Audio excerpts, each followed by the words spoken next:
हाथ में मोबाइल ना हो, स्त्री का संग ना हो, गलत दृश्य ना हो, दिमाग में गलत विचार ना हो, काम जगेगा? नहीं जगेगा। काम कब जगता है?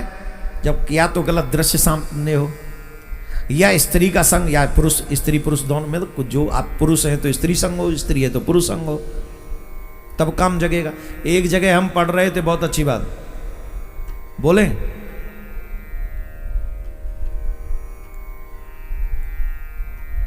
स्त्री को 3 जगह पर अकेली नहीं छोड़ना चाहिए। ये पति की जिम्मेदारी है, ध्यान से सुने, जीवन भर काम आने वाली बात बता रहे हैं। सावधानी पूर्वक जितने भी पति हैं वर्ल्ड में सुन लो। अगर पत्नी का सम्मान पाना चाहते हो, पत्नी का स्नेह पाना चाहते हो, और पत्नी की इज्जत बनी रहे, इसके लिए 3 चीज जगह पर कभी भी स्त्री को अकेले नहीं छोड़ना चाहिए। कहां? पहली, अगर स्त्री बीमार हो तो उसे कभी अकेला नहीं छोड़ना चाहिए। बीमारी में पति को अपनी पत्नी के साथ खड़े रहना चाहिए। और जिस तरीके से देवी अपने पति की सेवा करती है, ठीक उसी तरीके से बीमारी में पति को अपनी पत्नी की सेवा करनी चाहिए। बीमारी में पत्नी को कभी अकेला मत छोड़ना। और जब वो निर्दोष हो फिर भी दुनिया वाले उस पर दोष लगा रहे हों, उस स्थिति में भी कभी भी पति को अपनी पत्नी को अकेला नहीं छोड़ना चाहिए, वहां खड़े रहना चाहिए कि don't worry, I am with you.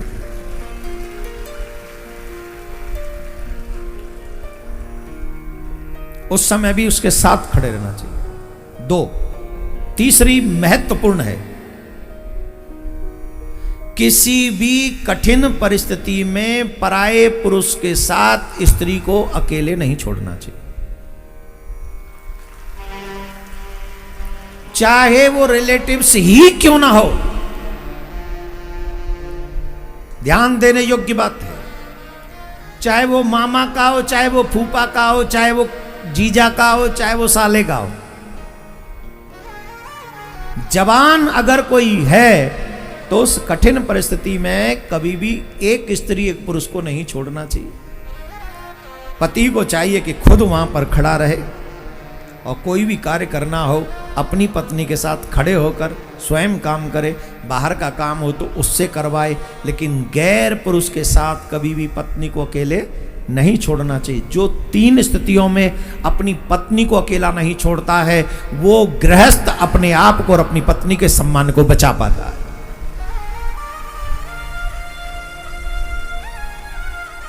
क्योंकि जब स्त्री पुरुष 2 होंगे, निश्चित कहीं ना कहीं काम अपना प्रभाव दिखा, दोष नहीं होता उस समय।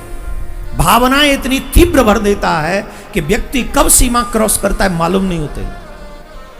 शास्त्रों में तो यहां तक कहा है महाराज, आजकल लोग मानते नहीं है, इसीलिए घर टूट रहे हैं, इसीलिए घर टूट भी रहे हैं। शास्त्रों में यहां तक लिखा है, जवान बेटी जब हो जाए तो बाप को कभी अकेले रात्रि में घर में नहीं रहना चाहिए जवान बेटी के साथ। बोलो कितनी बड़ी बात लिख दी है।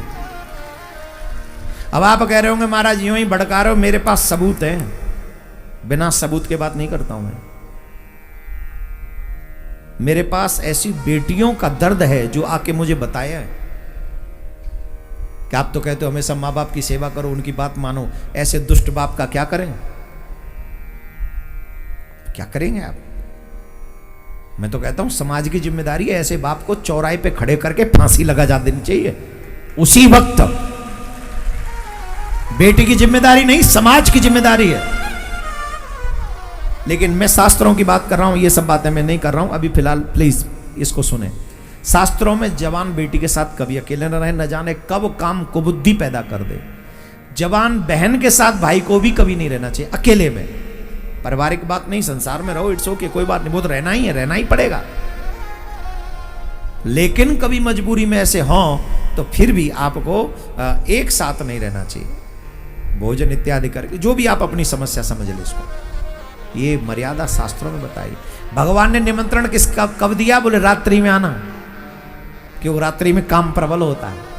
बोले रात्रि में आना और स्त्रियां मेरे साथ होंगी तब आना, ध्यान से सुनो, कोई और पुरुष नहीं होगा मेरे साथ, मैं अकेला पुरुष हूंगा, कोई नहीं होगा। बस तुम उस समय शक्ति प्रयोग करना अपनी, जितनी भी तुम पर पावर है, जितनी तुम्हारी शक्ति है। अगर तुमने उस मैदान के युद्ध में मेरे मन में काम जगा दिया तो तुम्हारी विजय, और न जगा सके तो मेरी विजय।